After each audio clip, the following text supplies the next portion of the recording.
Քասախ ջոկատը առաջիններից էր, որ արձագանքեց ազգային բանակ ստեղծելու կոչին։ Վաշտի խիզախ մարտիկներից շատերն են ստացել գնդապետի, փոխգնդապետի, կապիտանի, մայորի կոչումներ։ Աստվածատուր Պետրոսյան, գեներալ-մայոր, ականավոր ռազմական և քաղաքական գործիչ։ 7 տարի զբաղեցրել է Հայաստանի Հանրապետության պաշտպանության նախարարի տեղակալի պատասխանատու պաշտոնը։ Վահագնի մասին ուզում եմ խոսել մի փոքրիկ միջադեպ։ Քայլում էինք մեր տնից դեպի մայրիկիս տուն, ինքը փոքր էր, ուզում է իրեն գրկել, բայց ինքը իջնում էր, ուզում էր քայլեր, իսկ Օնիքս էլ սիրում էր, որ գրկեի։ Մի անգամ մի կին փողոցով անցնելուց նայեց ինձ, ասեց. «Չես ամաչում, այդ մեծին գրկել ես, փոքրին թողել ես քայլելուց», այլ չէր ասվում, որ այդ փոքրը ուզում է անդադ ինքը քայլի, գրկել չի ուզում։ Գնդապետ Վահագն Ասատրյանը խաղաղ տարիներից սկսեց կռել ամուր բանակը գոտևորող շղթան։ Շղթայի յուրաքանչյուր օղակն ամրացնելու համար զինվեց սպայական բարձրակարգ գիտելիքներով և արդեն 44-օրյա պատերազմում փայլեց զինվորականի անգերազանցելի իմացությամբ։ Օմարի արծիվը հատուկ գնդի ամենաուժեղ օղակն էր, ամենահրամանատարը։ Ցավոք, օղակը կտրվեց Հադրութի մատույցներում։ Զինակից ընկերների պնդմամբ, եթե Վահագնը ողջ մնար, գուցե պատերազմն այլ ելք ունենար։ Իդեմս Վահագն Ասատրյանի Հայաստանի Հանրապետությունը և մասնավորապես Քասախ համայնքը իր հերոս զավակներին ավելացրեց ևս մեկ փառապանծ անուն՝ Հայաստանի Հանրապետության ազգային հերոս Վահագն Ֆելիքսի Ասատրյան։ Հույսով եմ, հավատով եմ, որ հայի ոգին անկոտրուն է։ Մենք մեր հույսը մեր սերունդներից չենք կտրում, որ մենք թեպետ վերջի ժամանակներս կորուստներ ունեցանք և հողային, և մեր աղբերների, բայց պետք է հոգեպնդենք ոչ թե նյութականով, այլ այն մեր ուժը հայրենիքին է տվում։ Պետք է ուժեղ լինենք։ Սողոմոնից հետո եկավ Մկրտչյան Արան։ Արա Մկրտչյանը մոտ 30 տարի ղեկավարեց Էջքյուղ։ Ղեկավարեց իր ձևով, իր թերություններով, իր լավ ու վատ կողմերով։ Անկախացման տարիներին փոխվեց Քասախի դիմագիծը։ Նոր ժամանակների պահանջով գյուղում իրականացվեցին մի շարք բարեփոխումներ։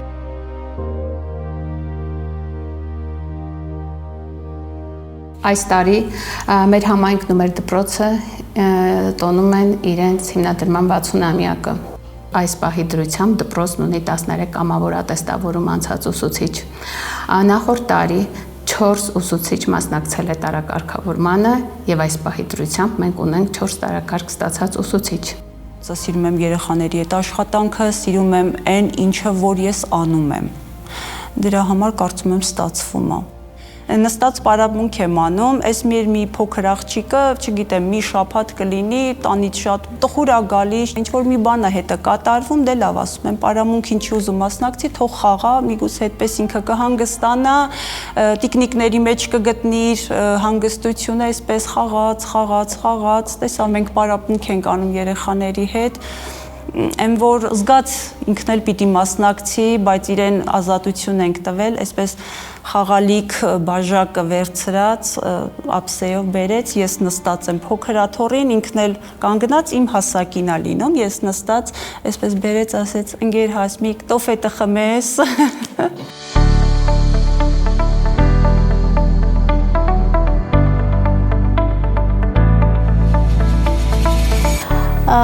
Այսօր դպրոցում սովորում է 500 աշակերտ,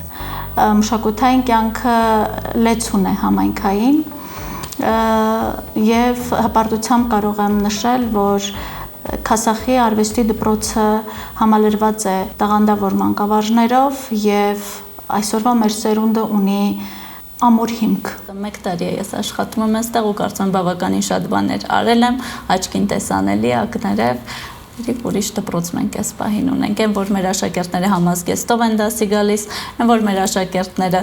առաջին 12-րդ դասան հեռախոսներն առաջին հարկում հավաքում են ու մենք ոչ մի խնդիր չունենք, դա արդեն իսկ մեր մեծ ձեռքբերումն է։ Հեռախոսները իհարկե մեդիան շատ զարգացած է, մեզ պետք է մեդիա հարթակները, գրքերը մեդիայով են, բայց դա էլ չի խանգարում մեզ չունենալ մեր հետ հեռախոսները։ Վերջերս մի դեպք կուզեմ նշեմ, աշակերտներին թույլ տրվել էր դասարանում մնալ հեռախոսները, բայց աշակերտներն ասել են, սա մեզ խանգարում է, մենք իրար հետ չենք շփվում, մենք դասից կտրվում ենք, ու իրենք իրենց կամքով էին հեռախոսներ հանձնել ու դեպքը տեղի ունեցել 11-րդ դասարանում։ Ապրել է Քասախը, իսկ այսօր արդեն նշում է իր 60-ամյա հոբելյանը։ Պատկառելի տարիք է իր ստեղծածով միաժամանակ եւ երիտասարդ նոր անելիքներով, հաստաբուն ծառի խոր արմատներից ելնող սաղարթախիչ հիվերի թարմությամբ։ Այն որ ասում ապարանցին ինքը հոգով արդեն դուխավի կա։ Բայց կարևորն է, որ այդ բոլոր գյումրեցիների մեջ ես կարողացել եմ մնալ։ Բոլորը կարծում են գյումրեցի եմ, չէ, ժողովուրդ ջան, ես հիմա էլ եմ ասում, սարսուռ աբարանցի եմ, երկու կողմս էլ աբարանցի է։ Շատ հպարտ եմ, որ Քասախից եմ եղել, Քասախում ծնվել, մեծացել եմ, ու կուզենամ, որ Քասախից շատ չեմպիոններ, մենակ հենց սպորտի բնագավառում չէ, տարբեր բնագավառներում միշտ հնչի, որ ասեն, տվյալ մարդը Քասախում է ապրում ու Քասախն է ներկայացնում։ Բարձր նշաձողը յուրաքանչյուր մարզիկի կամքի դրսևորման ամենացայտուն հորիզոնականն է։ Մեր հերոսուհին սպորտում իր տեղը սահմանեց ուժերի առավել գերլարումով։ Նա հստակ գիտեր իր ընտրած սպորտաձևի բարդություններն ու բարդույթները։ Բայց ամուր էր ոգին, կարծր էր կամքը, ինչպես ծանր երկաթը։ Եվ երբ իր կանացի ու նուրբ ձեռքերով գետնից կտրեց երկաթյա ծանրաձողը եւ անդրդվելի կանգնեց ոտքերի վրա, արդեն գլխավերևում ճշմարտությունը դարձավ անբեկանելի։ Ամեն բարձրացումը ոչ թե պարզապես մարզական սխրանք, այլ պայքար հանուն իր երկրի, կին, որ ապացուցեց հայկական կամքը կոտրել չի լինի։ Մեր սերունդը հենց սերունդն է, որը պետք է վարվի, որպես ցախ պետք է վարվի այս երկիրը երկիր դարձնելու համար, այս պետությունը, ու դրա համար ասենք գնալը այդ նշանակում է որակյալ մարդու գնալը երկրից նշանակում է, որ այդ երկրի կայանալը էլի հետ է ընկնում, էլի մի քանի քայլ հետ է ընկնում ու այդ անելիքները, այդ ծանրությունները մնում է հաջորդ սերունդների վրա։ Հիմա մենք պետք է այնքան ուժեղ լինենք, որ մնանք վերջապես այս հողի վրա պետություն սարքենք, որ մեր սերունդների մտքով էլ չանցնի ստեղից գնալու, այլ ուրիշները ցանկանան գան։ Ես այտենց երկիր եմ երազում, ընդամենը պետքա զբաղվել քո գործով ու քո գործը լավ անես։ Վերգաց Գևորգը վերգաց, արդեն շատ ուշ է, կազմում ենք նոր խմբեր, երթանգը մենք սասում, ուրքեր ու սորտի մեջ, գծինք վայնասում։ Քասախում եմ ծնվել, Քասախում եմ հանդիպել այդ մարդկանց, չգիտեմ, երևի ուրիշ տեղ ապրեի, երևի թե քանդակագործ չդառնայի։ Գյուղական համայնքը մեր փոքր ընտանիք է գյուղը, որտեղ մեկս մյուսին ուրախ ենք լինում, երբ կարանք ինչ-որ բանով օգտակար լինենք։ Ես թույլ կտամ ասել, որ առաջինը մենք ենք, որ քառակողմ խաչքար ենք փորագրել 4 կողմից, խաչքարի քանդակ խաչքար է ինքը համարվում, ինքը հենց մեր ավանդական տրադիցիոն խաչքարը չի։ Ամեն կողմը խորհրդանշում է քրիստոնեության 4 ճյուղերը։ Երբ որ մենք մեր գործերը ավարտում ենք ու պահն է հասունանում, որ պետք է արդեն տանեն, իրոք դժվար է լինում բաժանվելը, բայց միտեղ էլ ավելի ուրախ ենք,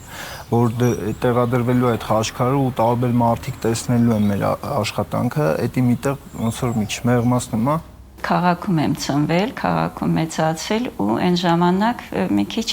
ոնց որ վերևից ենք նայում մենք գյուղի ժողովրդին։ Երբ որ Քասախ եկա ապրելու, ինձ զարմացել է այդ մարդիկ ինձ սիրուն խոսք ունեին բանվորները, դե մեր հարևանները հասարակ մարդիկ են հիմնականում ու ես կտրուկ փոխեցի իմ կարծիքը, սենց հասկացա, որ չէ, ոչ կրթությունն է այդ մարդուն քաղաքավարի դարձնում, ոչ գիտելիքը, այլ դա ինչ-որ ներքուս պետք է լինի։ Ու այդպես իմ մոտ ոնց որ կտրուկ փոփոխություն եղավ։ Ես երկրիս ամեն մի անկյունն եմ սիրում,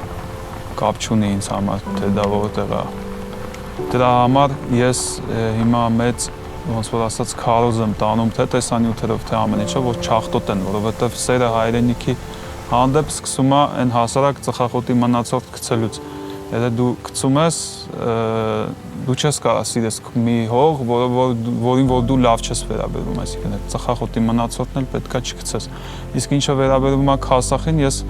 քասախը շատ եմ սիրում, ես իմ բնակության վայրը չեմ փոխի երբեք։ Ես սիրահարված եմ այդ վայրին։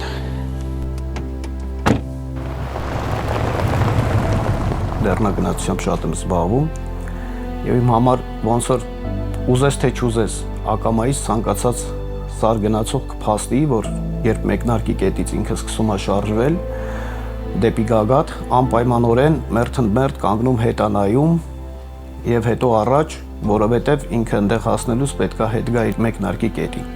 Քաղաքակրթական առումով, մշակութային առումով, դավանաբանական առումով, եթե դու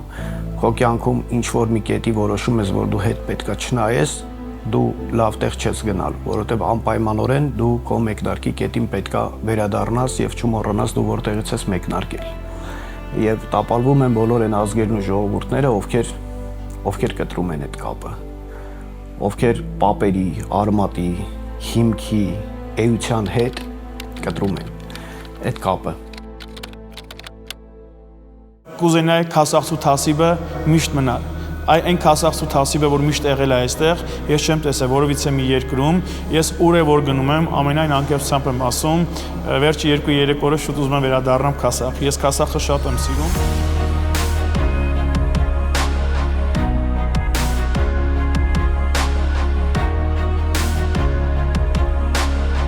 Իմ տատիկը իմ հանդեպ շատ մեծ սեր ուներ եւ սիրուն տատին բոլորը ճանաչում են քասախում։ Ինքը չէր սիրում, որ ես պարապեի, այսինքն վախենում էր, որ կարող է ինչ-որ մի վատ բան կատարվի իմ հետ կամ ինձ ասում էր դու գործ չունես էլի, խփեն մի վատ բան կերնի քեզ մուղատ կաց ասում էր։ Հետո պատուհանները այն ժամանակ այդ 90-ականներին ցելոֆոնով փակում էին։ Հա, տան դուռը ինքը փակել էր, առավոտ շուտ ժամը 6-ին դուռը փակել էր, կանգնել էր դռան մոտ, որ հետևեր ես չգնայի վազելու ու ես այդ ժամանակ պատուհանից դուրս եմ գալի, այդ ցելոֆոնները պոկում եմ, պատուհանով փախնում գնում եմ մարզվելու,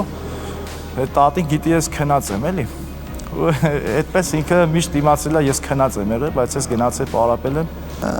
Հրաչը ինքը եղել է իմ ավակներից, այն ժամանակ երբ որ ես դեռ նոր էի քայլերս անում կարատեում,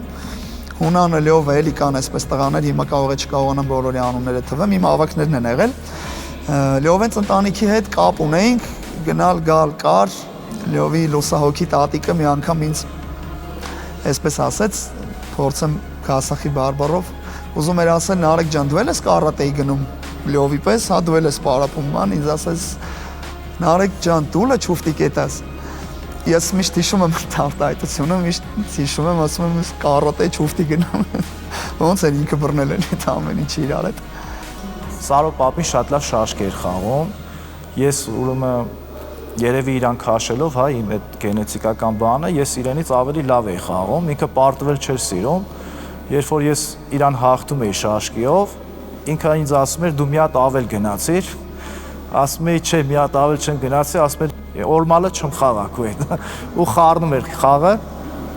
Այդպես ինքը պարտվել չէր սիրում, այդ գենետիկորեն ինձ էլ է հասել, ես էլ պարտվել չեմ սիրում։ Այդպես սպորտային այդ հաջողությունների մեծ մասը կախված է երևի դրանից, որ պարտվել չես սիրում։ Երբեմն պարտությունը ավելի կարևոր է լինում, քան հաղթանակը։ Սպորտը այնպիսի բան է, որ միշտ ուժեղից ուժեղը գտնվում է, էլի։ Դրա համար պետք է միշտ պարտությունից հետո ամբողջովին անալիզ անես քո մենամարտը, հասկանաս քո թերությունը եւ շտկելով այն շարունակես քո ուղին դեպի ավելի բարձունքներ։ Էդ ինձ սիրունա չեր ունես, Էդ ինձ սիրուն պատկեր ունես, հայ ոսկե ծամանահիտ ես, մշող աղջիկ էդ ինչ լավն ես։ Մեծ սիրով եմ գործում ու իմ աշխատանքները բոլորը մեկնումրշից են։ Սխեմաներն էլ ինքս եմ ստեղծում, աշխատում եմ նենց զարդանախշեր ասեղնագործեմ, որ իրանց մասին տեղեկություն չկա կամ իրանք շատ կիրառելի չեն եղել, ոնց որ պեղումներ անեմ, ինչ-որ բան գտնեմ, որ մարդկանց դա հետաքրքիր լինի։ Մանկուց եմ որոշել իրականում զբաղվել ուսուցչական գործով։ Ճիշտ է, որոշումս մի տեսակ շատ ծանր տարավ, ընտանիքս միայն հայրս էր, որ ասեց կգա մի ժամանակ, որ իրոք դու կդառնաս պահանջված մասնագետ մեր հանրապետության համար ու իրոք ամեն տարի դա զգում եմ։ Ես հիշում եմ, որ ուսուցչանոցի դուռը բացում էի դասամիջոցին, ասում էի բարև ձեզ իմ գործընկերներ ու փախնում էի, ասում էի հանկարծ դպրոց չգա, շատ դժվար է լելու քո համար, բայց ոնց որ համար գտնվեցի։ Քիմիայի առումով էական ներդրում ա ունեցել Ինկեր Ղազարյանը, մեր դպրոցի նախկին տնօրենն էր եւ ինքը քիմիայի ուսուցիչ է, իմ դասղեկն է եղել։ Իմ մոտ այցելու է, բուժարու է եղել, որ 85 տարեկան ու ինքը կին պատմում է, որ քո պապիկը, պապեգարեն, ես 6 տարեկան եմ եղել, ինքը ատամ է հեռացվել։ Անցելա շուրջ 80 տարի ինքը եկել է իմ մոտ նորից ատամ հեռացնելու։ Ու իրոք դա իմ համար, չգիտեմ, դա չես կարա նկարագրես ինչ-որ գովեստի, ինչ-որ բան է, էդի ապրումները, որ պիտի զգաք։ Ես հպարտանում եմ, իրոք հպարտանում եմ, որ կարեցել եմ շարունակեմ ու հուսով եմ, որ երեխաներից ինչ-որ մեկը այս բանը նորից կշարունակի, կապ չունի իմ երեխաներից, աղբորս, թե կրոջս երեխաներից։ Այս շենքը, որ տեսնում եք, առաջին հարկում աշխատում է հայրս, երկրորդում մայրս։ Մի անգամ դրսից ինչ-որ մի հատ տղամարդ է գալիս, ում կինը մահացել է, ու ինքը ինչ-որ որոշել է, որ գյուղում, չգիտեմ ով է ծանոթը եղել, որոշել, որ այստեղից ինքը իրեն երկրորդ կին պետք է ընտրի։ Գալիս է ասում ով կարող է ինձ օգնել, ասում են լավ, գնալով այ մոտ, տես ինքը քասախում բոլորին ճանաչում է, հնարավոր է քեզ ուղղորդի ինչ-որ մեկի մոտ։ Այդ մարդը գալիս է ներկայանում, ասում է գիտեք, կին եմ ման գալիս, լավ տնական կին եմ ման գալիս, որ երկրորդ անգամ ամուսնանում ամեն ինչ ունեմ, տնով, տեղով, իր ունեցվածքն է ներկայացնում, որ բավականին լավ ապահոված տղամարդ է, հիմա լավ կին, ասում եմ, որ դու կարող ես օգնել, այդ ժամանակ որ պատմում եմ, մայրս երկրորդ հարկից իջնում է։ Հայրս ասում է, այս կնոջը տեսնում ես, ասում է, հա։ Հավանում ես, ասում է, ամուսինը մահացել է։ Բայց մի հատ թերություն կա, ասում է, ի՞նչն է, ասում է, 3 աղջիկ ունի։ Այս մարդը այսպես նայում է մորս, մայրս էլ հետո պատմում է, մոտել եմ ինչ-որ անծանոթ տղամարդ ինձ ոտից գլուխ չոփում է, այսպես նայում է եւ այլն։ Ասում ես, չգիտեմ ինչ է պատահել։ Տղամարդը ասում է, ճիշտ է, հավանեցի, ոչինչ, վատքին չի, բայց 3 աղջիկ, չէ, այդ կինը ունեցվածքը կբաժանի այդ 3 աղջիկների միջև, ինձ բան չի տա, ուրիշ տարբերակ չունես։ Այս հայրս ասում է, գյուղապետարանի մի հատ էլ աշխատակից կա, բայց այդ կինը իհարկե ամուսնացած, ասում է, ամուսնացած չի այդ կինն էլ։ Գնա տես, գործնական մտի, բայց կեսից ասա, որ սենց հարցով եմ եկել, ուղարկում է այդ մարդու գյուղապետարան։ Գնում է, կեսից այդ աշխատակիցը հասկանում է, որ այս լյովայի գործնար, այդ կինը չխայնացած, գալիս է մտնում է փոստ, ասում է, քո հարածը քո դուրը եկավ, հայ, ես չեմ հասկանում, դու չես ամաչում, ասենք ոնց կարելի է, էլի որ թողված բան, դու չես ամաչում, ասենք ես ամուսնացած կին, դու ոնց ես ինչ-որ մեկին ուղարկում, դե որ լավ էր, քո կնոջը առաջարկել, ինչի ես ինձ առաջարկել, հայրս բայց ես իմ կնոջը առաջարկեցի, որ չհավանեց, ասում է, ես մեղավոր եմ, որ չհավանեց։ Իմ աչքին ուս, իմ սրտի սյուն, իմ հայրիկ, իմ հայրիկ։ Կասախ, շնորհավոր 60-ամյակդ։